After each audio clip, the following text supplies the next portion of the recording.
Hello, everybody. I have got another Lord of the Rings, the Third Age, video. This time I am going to be talking a bit about Idrial. Now, Idril is like your, she's like an elven caster. I mean, she's your healer, right? There really isn't anybody that's like a strictly a healer. Aodin, I think, can do a little bit, but that guy's weird. Extremely weird. But all right, so let's start off here. We'll talk about her sword skills a little bit. Now, she is very much more oriented toward like casting, so I don't really do usually that much with her sword skills. However, she does have some really, really good skills in this tree. Her fluid strike is her basic one, nothing special there. Weakening Slash is decent, especially on at the beginning of the game. I've been playing on hard mode, so it can really help you out to reduce the enemy's strength. Generally, though, speaking, I think on like some of the fights where you're fighting, I don't know, something that takes a little bit more time to take down, then it's more useful. It's not that great for kind of like the weaker enemies that go down fast, but. Wounding Strike, very, very good skill. It's a damage over time, so you hit the enemy with that, and then they bleed out for a little while. Elven Rage, just your basic, it's a 2-strike attack. I don't really use it that much, because I think some of her other skills are like really good. But, and actually, so what I generally do here with her is, okay, so when you're using these swords skills, and really learning skills in general, what I do here is normally instead of taking Weakening Slash, I would go over here to Wounding and learn that one first, and then I would go right down into Stunning Strike. I think Stunning Strike is her, I would say it's her most useful sword strike because it stuns. And that will keep an enemy from really preventing any actions for quite some time. Now, it doesn't work on everybody or every enemy, but it works a lot on, I would say, most of the, especially early on in the game, because that's when I think her Stunning Strike is the most useful, is at the beginning of the game where, generally your characters don't have that many good skills, and so it's better to like prevent damage via stunning type abilities. But I would say that is her best strike. Leech Inspiration is a really good attack as well because it takes AP from the enemy and gives it to you over time. That lasts for a while too, and it's very strong it takes a lot of AP away from the enemy and gives it to you. So very, very useful. That's probably her second best sword strike. The only thing is it doesn't deal any actual damage. It literally just applies that like leech type ability. Destined Strike is interesting. Always hits, so it doesn't miss. That can be good, especially later on, because I do not build any dexterity on her whatsoever. So it can be more difficult to, learn skills with her, sword strikes specifically, because I haven't been building, dexterity, and so she's going to be missing more. So really, I think that's really the only thing it's that good for, is making sure that your strikes connect so that you can learn Gil-galad Rampage, which is a 3-strike attack. Now, same thing though, like I don't use her sword strike skills that much, so I don't really care about this skill. It's 3 strikes, that's cool and everything, but she doesn't get much use as a physical attacker. Now, where she really shines and where you're going to want to put most of your investment into is, you guessed it, her spirit powers. So, we'll start up at the top. Gift of Elrond, just her basic heal. She gets that right at the beginning of the game. She actually has Loud Water Fury learned as well, I believe anyway, right at the beginning of the game. I don't think you need to use, you're going to use Gift of Elrond plenty to learn that, but I think, hopefully I'm not wrong on that. I guess it doesn't really matter. She gets that early. It can't take too many if you do have to learn it to get to Loud Water Fury. Haste of the Elves. One of Idriel's best abilities. It speeds up your characters, and she gets a passive later on that goes along with Haste of the... that makes it stronger, basically. Whoops, I unplugged my controller there. My bad. So again, very, very, very good skill. Here's another one. Drain Inspiration. Takes AP away from your enemy. You can probably learn that first, and it's not going to be that big of a deal. It only takes 20 skill usages or uses to learn that. Gift of Galadriel. That's like your medium heal, or like a stronger version of Gift of Elrond, if you want to say it. Great skill. Cleanse Shadow is amazing. Removes all negative effects from a party member. Very, very good. You will often get tagged by bleeds, especially. Sometimes you'll get silenced, so on and so forth. Feared. Cleanse Shadow gets rid of that. It's amazing. Aura of the Valor. Very interesting skill. Protects one ally, automatically reviving them if they are struck down. Broken. I can't believe that this is even a skill. It's crazy. It's way too good. It's nuts. You can even use it on yourself. So if Idrial gets killed, Aura of the Valor will bring her back up. Now, when that happens, I also believe that means that you act right away. So if you use Aura of Valor of the Valor on herself, she will automatically revive, and you can just place it right back on her. It's crazy. It's one of her best, most broken combos. I mean, it really is. You can't lose if you're putting Aura of the Valor on her, because again, you'll just get up and you'll take an action right away. If you pair that fact with her Frenzy allows you to take 2 spirit actions back to back. You can cast Aura of the Valor on yourself, which will make it so that you can't be killed. Basically, you'll revive right away if you get killed, and then you'll get to use another spirit action right after that. It's crazy. It's broken. It's way too good.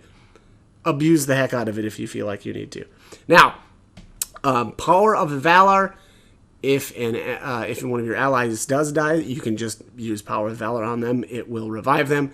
It not only revives them with full health, it revives them with full AP. Broken. Again, crazy broken. These skills are so overpowered, it's silly. So use them. Valinor Endurance. Full immunity for a short time, but the caster cannot take any action until the spell ends. I don't find that useful. You can't do anything with it, but it does make you immune. That would be interesting, probably, if she could.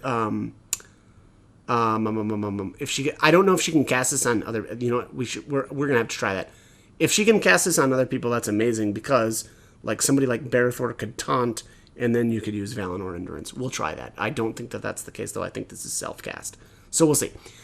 Valorious Haste, amazing skill, especially if you watch my other video with Barathor. Lets one party member automatically act next in the next battle queue. To be fair, though, this isn't just good to use on Barathor. I find it incredibly useful to use on somebody like Elagast if you need to sleep your enemies very, very quickly. It makes them take the next action regardless of who is supposed to be acting next in the battle order. So, an amazing skill. I think it's underrated. It's so good. Cleansing Water is basically Cleanse Shadow, but for all of your characters. Another amazing skill. Gift of Grey Haven restores a great amount of health to all party members. Crazy good. So good. That is a very, very powerful heal. Lastly, Water Stallion. Great Water Spirit who will strike and damage basically all enemies on the map. So, amazing skill. All right, let's talk her passives. Elven Evade, I don't know if she starts with this, but automatically dodge enemy's attack. No, I don't think she starts with that. She's too low. Full Gift of Lorien increases the amount of health Idril restores when healing. This is what makes her the best healer in the game, because she, well, aside from starting with all of these healing skills, it makes them even more powerful. Fury of the Valor increases the amount of damage Idril's direct damage spell spirit power attacks deliver. Amazing. This is again another reason why she's so geared towards casting, because of this. She just does more damage with spells. Melon Armor. She already has an insane amount of armor. I really don't know why they did this. It's rare, I feel. Well, it's not rare. It's just different to to see a character that not only is such a great offensive caster, but she's also a healer, and then combine that with the fact that she's got insane armor. and you've got a really, really broken character. Honestly, it's so strange that they've made her so good. I could see the dealing good damage and having good heals, but to combine that with somebody that's so tanky as well, it's crazy. She's amazing. She's broken. Great. So here's Fortune's Mastery. Greatly increases Idril's ability to dodge enemy attacks. Another just good skill to just generally have. You always want to dodge more. Elven Inspiration. I don't care about this one that much because I build so much spirit on her already, and she's got so many skills that allow her to steal AP from the enemies that I don't find that this is super useful, and I would rather learn this towards the end. Again, these are passives, and all of your passives are acquired by just leveling, so I really micromanage these, especially at the beginning of the game. I do Elven Evade, Full Gift of Lorien, then go into Fury of the Valor, then I use Fortune's Mastery, then I actually do Haste of the Valor, so this increases the effectiveness of Idril's ability to haste members of the party. And then I do Frenzy, which allows her to take 2 additional spirit actions in her turn. And then from Frenzy, so basically when I level her, I make sure that my passives are down the left side over here. And then I think I go to, yes, Grace of the Elder, or Eldar, because it generates AP automatically in battle. I mean, crazy. She's already, got all these different ways to get AP, and then, they're like, oh, here's some more for you. Have fun. And then I think I do Malorn Armor, and then I go to Endure Shadow, and then I finish up with Elven Inspiration. Endure Shadow, by the way, increases resistance to Shadow Spirit effects. That is it for her passives. So let's get into combat and just show you kind of some of the fun things that she can do and why she's so crazy. We'll try out that one skill. I'm not sure if it's going to work out. Let's go with, we'll pull her in right away. So generally with her, I would always say you want to start out with Haste of the Elves, but I think in this case, just to kind of show you, and it doesn't really make that much. Yeah, no, I won't do it, because normally what I would do is if one of the enemies was going to act next, I would use Valorious Haste and then use that on Elagast. And the reason for that is because I would want him to sleep things.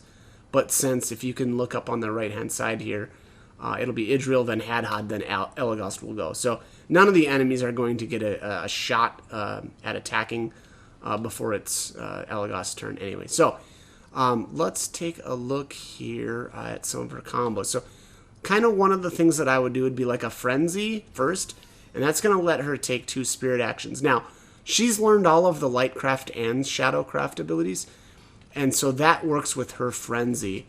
So obviously you can't use her Sword Strike abilities, so keep that in mind. But what we're going to do here is let's go with, what I would probably do is haste her right away. Yeah, I think that makes the most sense. And then we'll see if I can cast that invulnerability skill on somebody else. Which one was that? Yeah, Valinor Endurance. No, and she can't. This is self only. So that's a shame. I really actually don't think that that's a very good skill. I don't know if there's many situations where I would find that useful. Maybe right before a boss is going to use, or right before the boss's turn, maybe that makes sense, right? Because then you can just avoid all of the damage, but I just don't know that that's that useful. Now, it looks like it's pretty, yeah, it's not even it's a particularly fast skill, so I'm going with no dice on Valinor Endurance. I don't think that that's very good. But one thing that we could do instead is do Aura of the Valor. Now, again, this is going to revive her right away if she gets knocked out. And on top of that, it does restore full health and all of your AP as well. It's crazy good. It's one of those skills that's just, once you get that, you pretty much can't lose. Yeah, because, it's not even like you could like be worried about running out of AP, because once she dies with that on, she just revives automatically with full AP again. So you get up and then you cast it again. It's silly. Let's get these guys slept, other than that one is not going to sleep, but that's fine. Yeah, because he's immune. Let's just skip him. Rick poison. Alright, so now would be a good chance to use... Oops, she is... Okay, I forgot. I used Frenzy, so now she's, like, it's going to take her a long time to get a turn again. So what I'm going to do here is I'm going to fear this guy, just so that he can't keep poisoning me. Idril actually might die. Actually, I kind of want her to. Let's see if that... Okay, yeah, let's get her to... Because we'll show you the automatic revive. I just want to see, okay, so she's at 939 AP right now. And let's watch her. Oh, her turn, it looks like her turn's going to come up soon anyway. I don't know if this is going to kill her. Nope, it's not. Okay, that's a shame. And she's hasted right now. Now, the only thing about Haste of the Elves and Aura of, I should say, the only thing about Aura of the Valor is she will die. So any buffs that are on her will come off. So that's a shame, but, you know, what are you going to do? I just want to see that. There you go. Boom. Dies to poison. Boom. Gets revived. And then I think that means, yeah, look at that. It went right back to her turn. So now you can see, though, she doesn't have any effects on her. So while that's good, a lot of times in the boss fights, I buff, you know, because I buff with Barathor quite a bit. And I'll stack her up with buffs. And honestly, you don't want her dying then and wasting all of that time, you know, buffing her. So you really don't want to be relying on that, but it can save your butt in a pinch. Let's see, what else have we got here? Yeah, I mean, I think generally I've been over most of the stuff. Drain Inspiration to get your AP back. Gift of Gladriel is just a heal. Cleanse Shadow is going to remove those negative effects. Gift of Greyhaven, obviously just an amazing heal. Water Stallion is going to do a bunch of damage. Now, she is another great... now, Lightcraft, she has a lot of these skills anyway, or I should say at least... So she's got Gift of Gladriel and Haste of the Elves already, like in her own kit. So those aren't that great. Drain Spirit is basically just the same thing as Drain Inspiration. I don't know if it's more powerful or anything like that. I doubt it. It's probably just the same skill. Blinding Light is a really interesting skill. I think this is like light damage versus her Loud Water Fury, which is water. Suffocate Evil, again, same deal. It's great on her. I should say same deal as when I talked about this with Barathor, if you saw that video. But great ability because it immobilizes and it does damage over time. And, you know, the higher your spirit power, the more damage over time you're going to do, too. So, you know, very, very, very good stuff, especially with her, because her spirit power is already so high.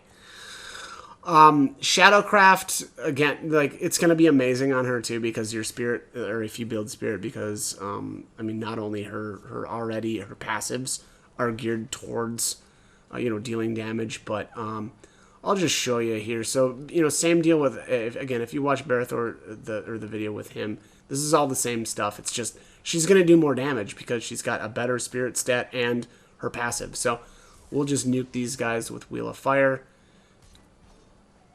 Oh, triple crit. Man, these guys are doing good damage. But now, they should almost be dead. Yeah, I mean, both of these guys are almost dead already. And they're going to die to the damage over time effect on Wheel of Fire. It's just an amazing skill on her, especially because, again, she's just doing way more damage than the rest of these guys. I think she hit for like 8k, whereas Elagast, and keep in mind, Elagast has a far lower spirit stat than she does, but I think she was hitting for about 8k, so about 3k damage more, you know, so... that is about it for Idrial. Again, I think she's great. I think that Valorious Haste is a really underrated ability, and that's the one that makes whoever she casts it on gets the next turn. Again, it's great for Elagast to get everything slept, or to use Barathor after he's used, like, you know, a double attack and then a couple of war cries. it's just an amazing skill. To sum it up, Idril is broken. She is way too good. Super tanky and basically impossible to kill once you've got her Valorious Endurance or whatever that skill is. So that is my take on Idril. Hopefully this guide was helpful, and hope you join me for more videos. Thanks for watching.